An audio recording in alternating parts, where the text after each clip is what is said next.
wọ́n ṣe parọ́ fún èmi. Oh my gosh! Mo ti bẹ ẹgbẹ́ nǹkan. Tomisi loves you. Exactly. Ó ti di trademark. Wọ́n máa mọ̀ pé àmì ti wà lára ẹni tó bá ti rí. Kí ló fẹ́ fi ẹ̀ta ìsọkọ mi? Ẹ̀yin tó jẹ́ kẹ́ wà nù yàrá. Èmi náà lẹ́yìn tí mo lè fi géètì. Ẹni nǹkan tó jọ wíìgì lórí ẹ̀yẹ kì í ṣe wíìgì o. Òṣùká ló ṣe sórí ẹ wá gbé ọ̀pẹ síbẹ̀.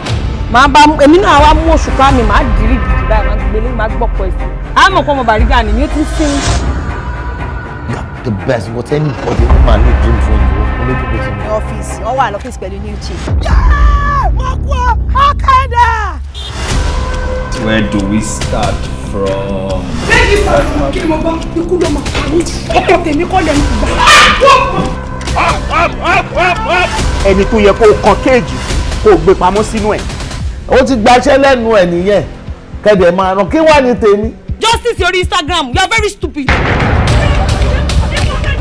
If care is not taken, ọmọ ilé pààyàn sí ẹ lọ́rùn.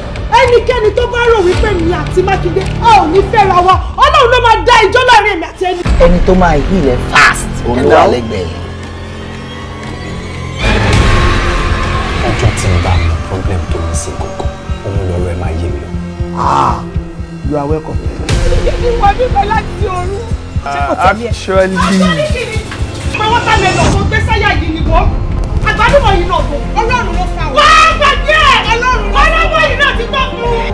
Wọ́n ní mo ti lóyún mi ò dẹ̀ lè jọ́. Ó fọ́nà bá lè gan ni, ó kàn jùlọ rárá. Mi ò ní gbà àríyá. Yìí ti gbà. Kàkà kó fi mí sílẹ̀, màá pa ẹ́, màá pa ẹ́.